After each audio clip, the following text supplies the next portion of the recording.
The transport ship, Celestial Dawn, hummed through the void between star systems, carrying its diverse crew of alien species toward the mining colony of Kepler 442b. Among the passengers sat Marcus Chen, a quiet human who kept to himself in the corner of the common area. His weathered hands traced patterns on a worn datapad, while other passengers gave him suspicious glances. The Zephyrians, tall and elegant with their crystalline skin, whispered among themselves about the primitive human in their musical language. Their leader, Veltar, had made it clear that humans were barely evolved beyond their barbaric ancestors. The stocky Corvan engineers laughed loudly at their own jokes, occasionally pointing toward Marcus with their forearms while making crude gestures. "Look at him," sneered Thakmor, a Corvan supervisor. "Sitting there like a lost child. Humans think they belong in civilized space, but they're just violent apes who learn to use tools." The Serpentine Sathi delegates hissed their agreement, their forked tongues flicking out to taste the air. Even the peaceful Luminar, beings of pure energy contained in crystalline forms, pulsed with dismissive colors when their conversation turned to human capabilities. Marcus continued reading his datapad, seemingly oblivious to the whispered conversations and pointed stares. His plain gray coveralls bore no insignia or rank markers. Unlike the other passengers who wore elaborate uniforms displaying their achievements and positions, Marcus looked like any common laborer heading to the outer colonies. The ship's captain, a proud Zephyrian named Azulith, made his rounds through the passenger compartment. When he reached Marcus, his crystalline features showed barely concealed disgust. "Human," Azulith said, his voice carrying the musical quality of his species, but tinged with condescension. "I trust you understand that this vessel operates under galactic maritime law. Any incidents of human aggression will be met with immediate consequences." Marcus looked up from his datapad, his brown eyes meeting the captain's glowing blue ones. "I understand, Captain. I'll cause no trouble." The captain's expression suggested he doubted this promise. "See that you don't. Your species has a reputation that precedes it." As Azulith moved on, the other passengers resumed their conversations about human inferiority. The Corvan engineers discussed how humans had only recently achieved faster-than-light travel, millennia behind most civilized species. The Zephyrians debated whether allowing humans into the Galactic Council had been a mistake. "They're barely past their Stone Age," Veltar declared. "Their entire civilization spans less than 10,000 years. We Zephyrians have maintained interstellar peace for over 50,000 years." The Sathi delegate, Ambassador Sekathul, raised his scaled head. "My people have records of human conflicts dating back to their earliest history. They are a species defined by violence and conquest. Every planet they touch becomes a battlefield." Marcus closed his datapad and leaned back in his seat, listening to the familiar refrain. He had heard these opinions on every transport, at every space station, in every cantina across the galaxy. To most species, humans were the newcomers, the barbarians, the ones who solved problems with brute force rather than elegant diplomacy. A soft chime indicated the ship was approaching its destination. Through the viewports, the brown and green surface of Kepler 442b came into view, dotted with mining installations and atmospheric processors. It should have been a routine arrival at a peaceful industrial colony. Instead, the ship's sensors detected something that made Captain Azuleth's crystalline skin flash red with alarm. Where the main mining complex should have been, there was only a crater of molten rock. Emergency beacons screamed across multiple frequencies, carrying desperate pleas for help. "This is Colony Administrator Genkai," crackled a voice over the communications array. The speaker was a Luminar, his usually calm energy signature flickering with panic. "We are under attack by unknown vessels. They've destroyed our primary installations and are hunting survivors in the remaining structures. We need immediate assistance." The bridge erupted in chaos as the crew tried to process what they were seeing. Long-range sensors showed 3 sleek black ships of unknown design prowling through the colony's ruins like predators. They moved with a fluid grace that suggested advanced technology and hostile intent. "Pirates?" suggested the first officer, another Zephyrian. "No," Captain Azuleth said, studying the tactical display. "These ships don't match any known criminal organization. The design is completely alien to our databases." More distress calls flooded in from scattered mining outposts across the planet's surface. Whatever was attacking the colony wasn't interested in taking prisoners or claiming territory. They were systematically destroying everything they found. In the passenger compartment, the various alien species huddled together, their earlier arrogance replaced by fear. They were civilian transport passengers, not military personnel. Their ship had no weapons beyond basic defensive systems. "We should retreat," Veltar declared, his crystalline features pale with terror. "Contact the nearest military outpost and request proper assistance." "The nearest Galactic Defense Force base is 6 days away," Captain Azuleth announced over the ship's intercom.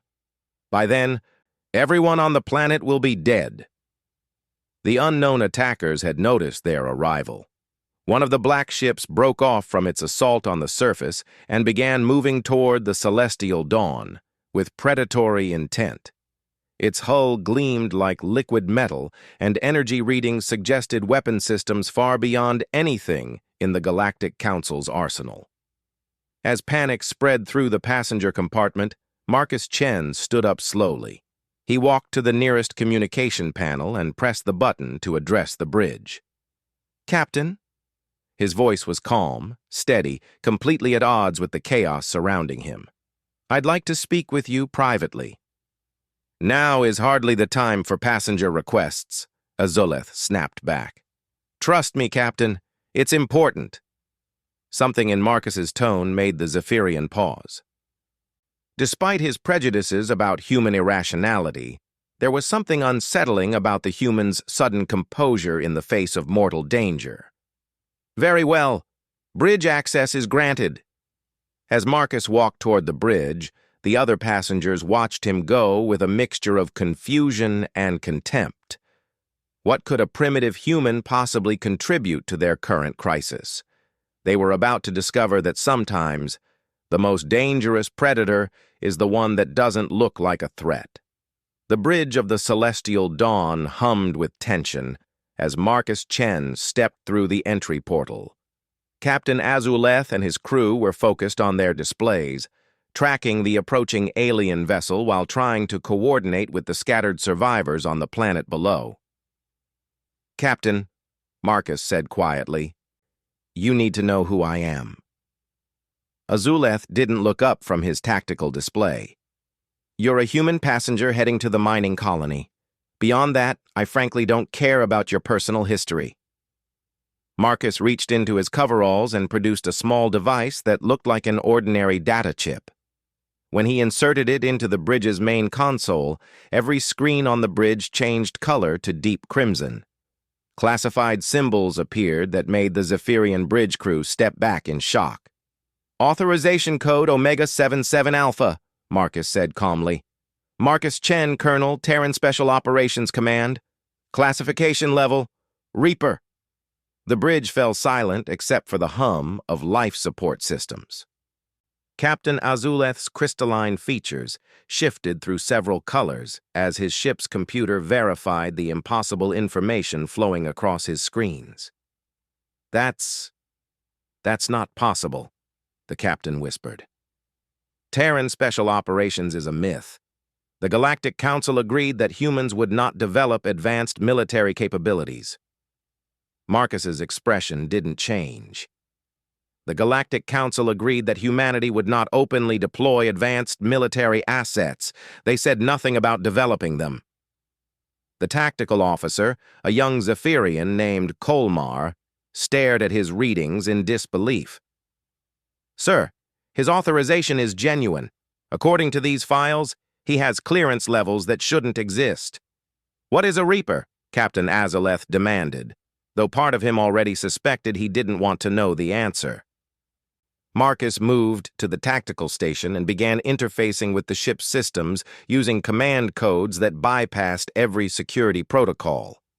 Reapers are what humanity created after we joined the Galactic Council. When every other species made it clear they viewed us as violent primitives, we decided to prove them wrong by becoming something much worse. The main display shifted to show detailed schematics of the attacking alien vessels. Information scrolled past that revealed engine signatures, weapon configurations, and tactical capabilities that should have been impossible to determine from passive scans. "How did you—" Colmar began, but Marcus cut him off. "I've been hunting these ships for 6 months," Marcus explained, his fingers dancing across the control interface with practiced precision. "They're called the Devourers. They're from outside our galaxy, and they've been probing our outer colonies for weaknesses." Captain Azaleth found his voice. "If you knew about this threat, why didn't you warn the Galactic Council?" Marcus turned to face him, and for the first time, the Zephyrian captain saw something in the human's eyes that made his crystalline skin flash with instinctive fear. It was the look of a predator that had been patiently watching its prey. "Because the Galactic Council would have spent 3 years in committee debates while these things consumed entire star systems," Marcus said. "Humanity learned long ago that sometimes the right thing to do is the thing you have to do alone." The approaching Devourer ship was now close enough that its hull details were visible on the main screen. The vessel looked organic, like it had been grown rather than built, with weapon ports that pulsed like breathing organs. "They're charging weapons," the tactical officer reported, his voice tight with terror. Marcus's hands moved across the console with inhuman speed. Hidden subroutines activated throughout the celestial dawn. Systems that the Galactic Council's inspectors had never detected because they looked like standard human engineering redundancies. "Captain," Marcus said without looking up, "I need you to trust me for the next 10 minutes. After that, you can report me to whoever you want." "What are you doing to my ship?" Azuleth demanded as his control panels began displaying readouts he had never seen before. "I'm making it worth something more than scrap metal." The Celestial Dawn had been built in human shipyards under Galactic Council oversight, designed to meet approved specifications for civilian transport. What the inspectors hadn't realized was that humans had become very good at building things that looked simple on the surface while hiding extraordinary capabilities underneath. Marcus activated systems that transformed the civilian transport into something else entirely. Hidden armor plating deployed from what had appeared to be cargo holds. Weapon arrays emerged from sections that the blueprints claimed were atmospheric processors. The ship's engines, previously limited to council-approved efficiency ratings, suddenly roared to life with power output that made the bridge crew grab for support as acceleration compensators struggled to keep up. "Impossible," Captain Azuleth breathed, watching his sensor readings climb to levels that defied everything he thought he knew about human technology. "The thing about humans," Marcus said as he brought the ship's new weapons online, "is that we're really good at being underestimated. Your people spent 50,000 years perfecting peace. Mine spent 50,000 years perfecting war." The Devourer ship fired first, sending streams of coherent energy toward the celestial dawn that should have vaporized the transport instantly. Instead, the beams struck deflector shields that materialized around the human ship like crystalline armor, dispersing the attack into harmless light.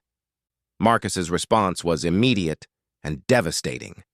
Weapons that had been hidden in the ship's hull fired projectiles that moved at significant fractions of light speed. The Devourer's organic hull, which had shrugged off conventional energy weapons, tore apart like tissue paper under the kinetic assault. On the planet below, the 2 remaining Devourer ships stopped their systematic destruction of the colony and turned their attention skyward. They moved with the fluid coordination of a pack, accelerating toward the celestial dawn. with obvious hostile intent. "Two more contacts incoming," the tactical officer reported, his voice filled with something between awe and terror. Marcus studied the approach vectors for a moment, then made adjustments to the ship's configuration. Additional weapon systems emerged from what had appeared to be sensor arrays. The ship's hull began to shift and reconfigure itself, revealing that the entire vessel was far more modular than its original blueprint suggested. "Captain," Marcus said as he prepared to engage the incoming threats, "you might want to inform your passengers to secure themselves. Things are about to get interesting." In the passenger compartment, the aliens who had spent the journey mocking human capabilities felt their ship transform around them. The gentle vibrations of civilian transport had been replaced by the purposeful hum of a warship preparing for battle. Veltar, the Zephyrian, who had been most vocal about human primitiveness, stared at the bulkheads as hidden systems activated with mechanical precision. "What's happening to the ship?" Thakmor, the Corvin supervisor, watched his engineering sensors detect power signatures that shouldn't have been possible. "The humans, what have they done?" Above them on the bridge, Marcus Chen prepared to demonstrate why humanity's reputation for violence was not something to be dismissed as primitive barbarism. It was something to be feared by anything that threatened the things humans had chosen to protect.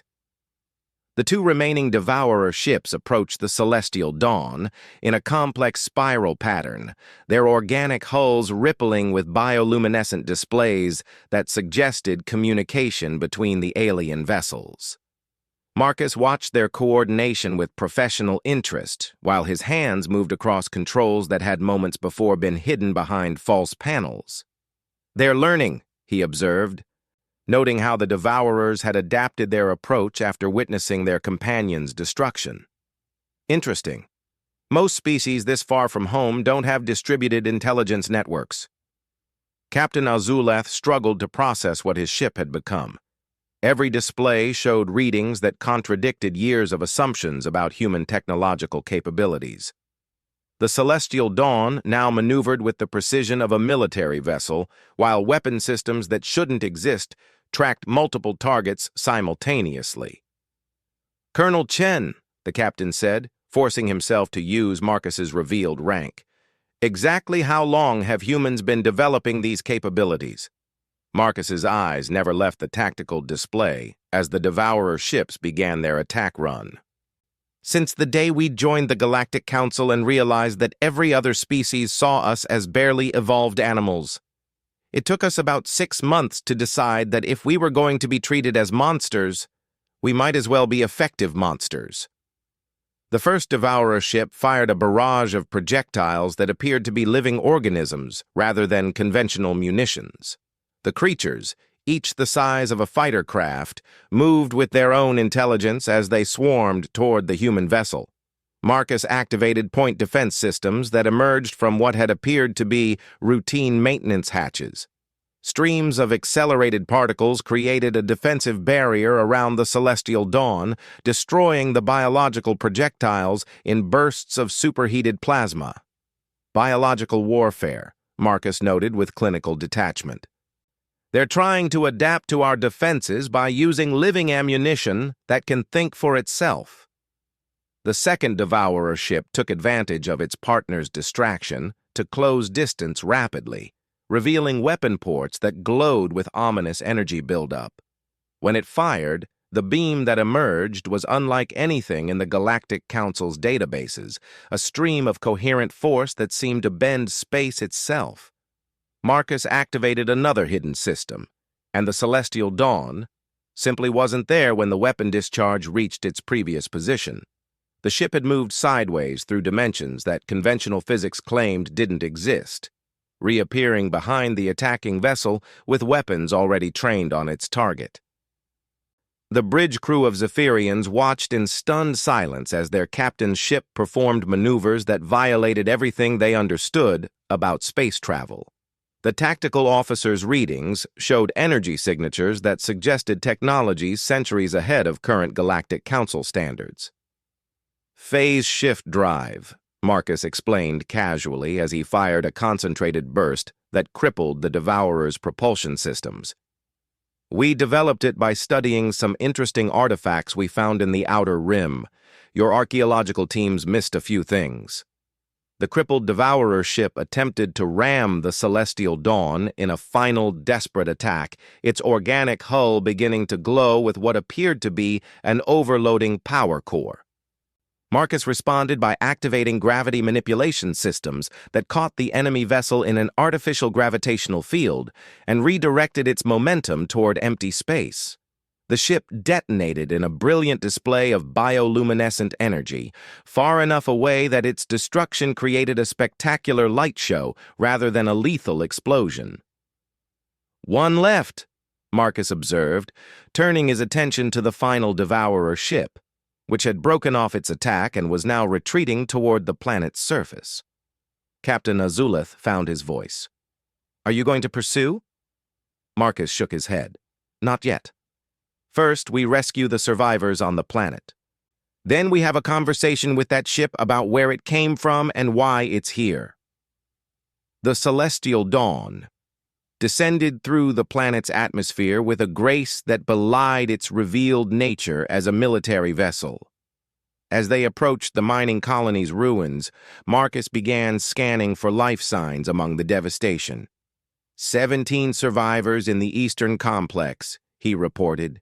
They've barricaded themselves in the geological survey station. The Devourer ship is maintaining distance but monitoring our approach. The rescue operation revealed more hidden capabilities of the supposedly civilian transport. Deployment bays opened to release search and rescue drones that moved with military precision. Medical facilities that had been disguised as passenger amenities were revealed to be advanced trauma centers capable of treating multiple species. As survivors were brought aboard, their reactions to seeing a human directing the rescue operation ranged from confusion to outright disbelief. These were colony workers who had shared the general galactic opinion that humans were violent but primitive newcomers to civilized space. Colony Administrator Genkai, the Luminar whose energy signature was still flickering with trauma, approached Marcus directly. "You're the human passenger from the transport manifest. How is this possible?" Marcus looked up from coordinating the medical treatment of a badly injured Corvan miner. "Possible how? That a human could be competent in a crisis? Or that we might have been planning for contingencies that the Galactic Council preferred to ignore?" "Both," Genkai admitted. "The ships that attacked us, they used technologies we've never seen. They tore through our defenses like they were made of paper, but you destroyed them with a civilian transport." Marcus's expression hardened slightly. "This was never a civilian transport. It's a Reaper-class deep reconnaissance vessel disguised as civilian infrastructure. Humanity has been seeding the galaxy with assets like this for decades." The implications of this statement settled over the rescued colonists like a heavy blanket. If humans had been secretly deploying advanced military assets throughout supposedly peaceful galactic space, it suggested a level of strategic planning and capability that challenged everything the Galactic Council believed about human civilization. "How many ships like this exist?" Administrator Genkai asked. Marcus returned to his tactical display, which was now tracking the remaining Devourer ship as it circled the planet's surface. "That's classified. But I can tell you that humanity didn't join the Galactic Council to play by rules that were designed to keep us harmless." In the passenger compartment, the aliens who had spent the journey mocking human primitiveness sat in stunned silence. Their barely evolved fellow traveler had just single-handedly destroyed an unknown alien threat while revealing that everything they thought they knew about human capabilities was wrong. Veltar, the Zephyrian leader who had been most vocal about human inferiority, stared at the displays showing the Celestial Dawn's true specifications. 50,000 years of Zephyrian technological advancement suddenly seemed less impressive when compared to what humans had accomplished in secret. Marcus's voice echoed through the ship's communication system. All passengers and rescued personnel prepare for departure. We're going to have a conversation with our remaining visitor. The last Devourer ship had stopped its evasive maneuvers and was now hovering above the planet's largest crater, as if waiting for something. Marcus studied its position with the calculating gaze of a predator, deciding whether its prey was worth the effort to pursue. The celestial dawn rose through the planet's atmosphere toward the waiting Devourer ship, which maintained its position above the mining colony's main crater with an almost ceremonial stillness.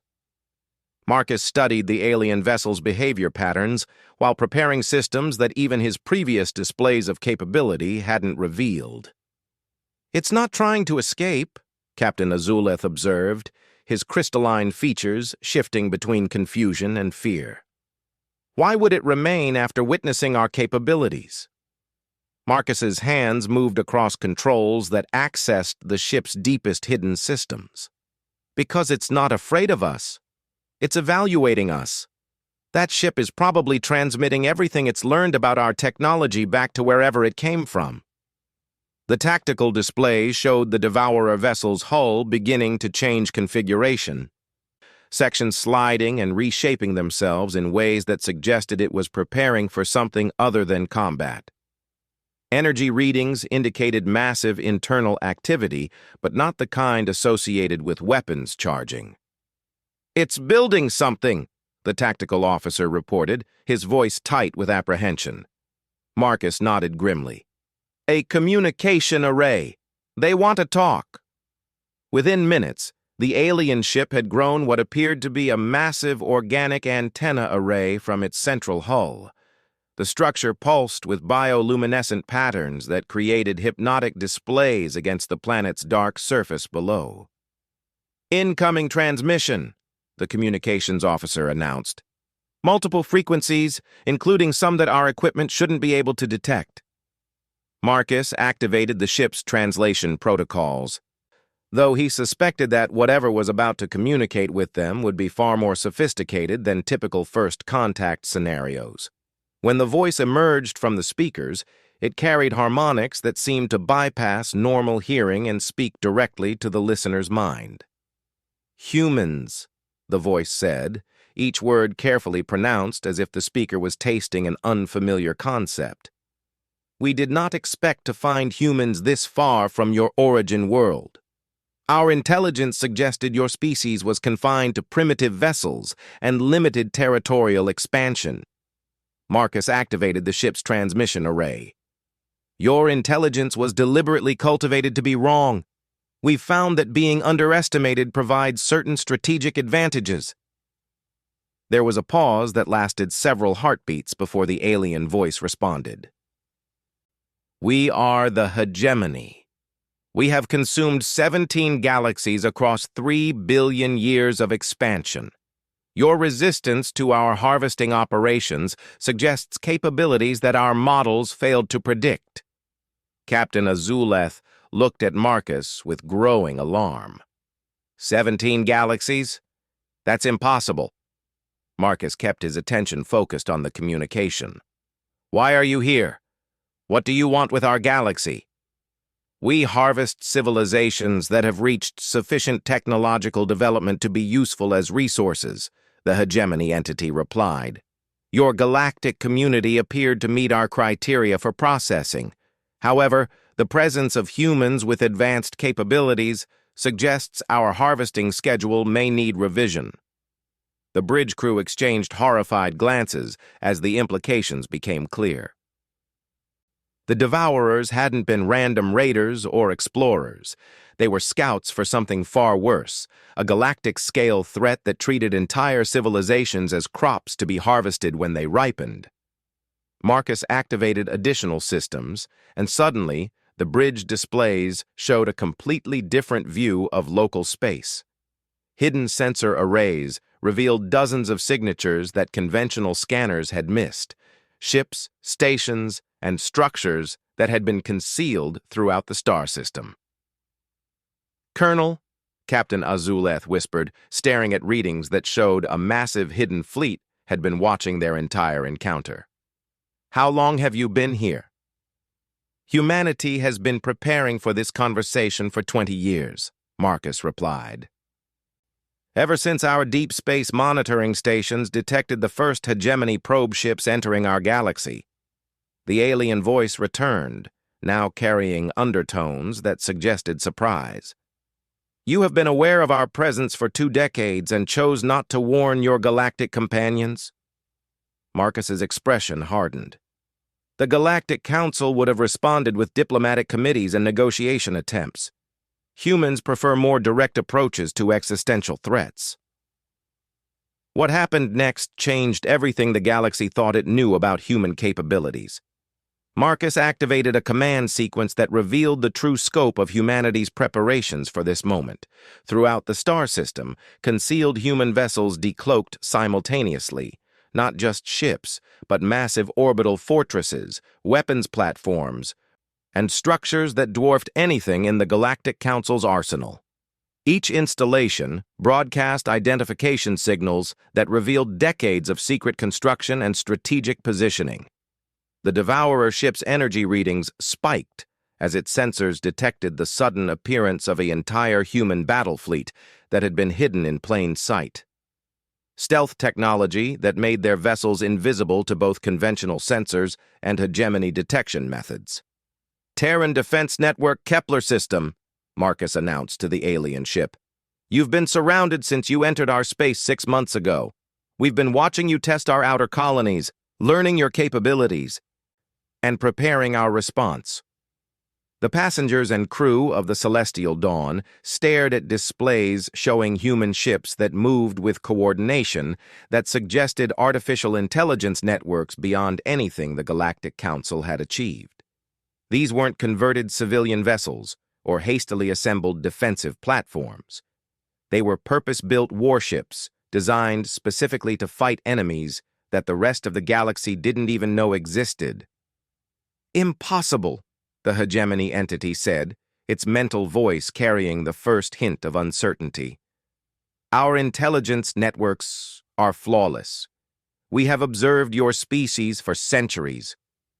Marcus smiled, and for the first time it was the expression of a predator revealing its true nature. You observed what we wanted you to observe. Humans have a saying about warfare.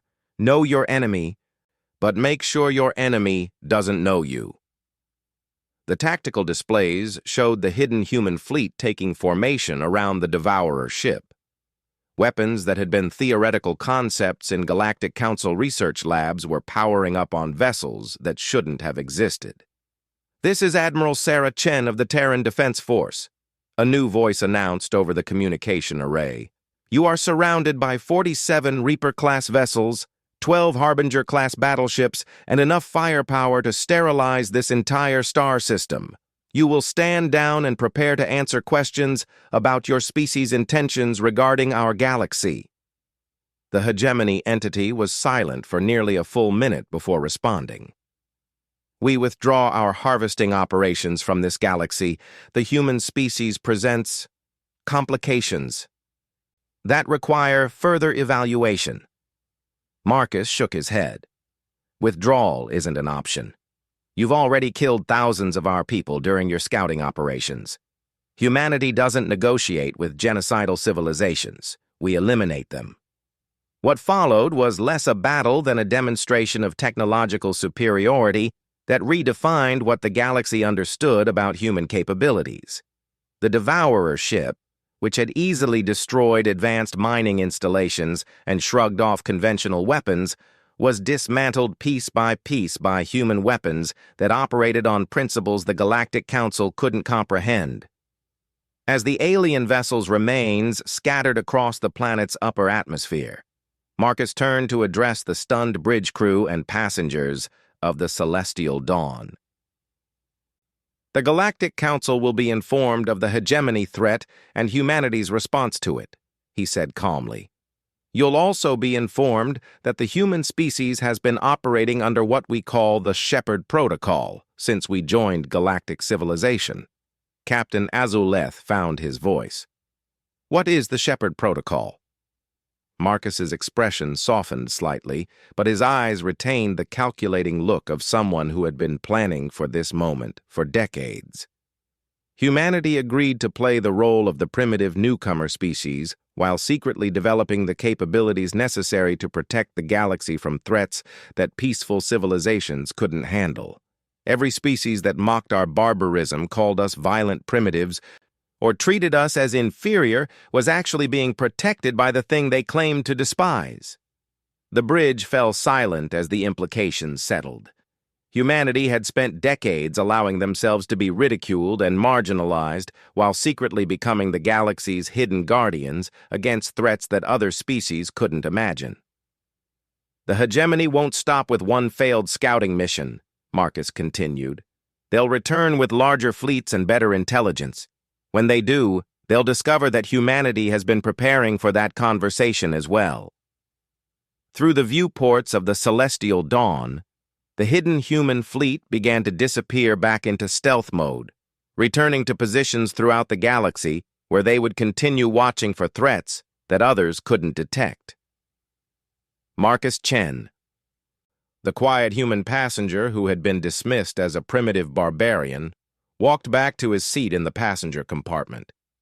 As he settled back into his simple gray coveralls and returned to reading his datapad, the other passengers watched him with a mixture of fear, awe, and newfound respect.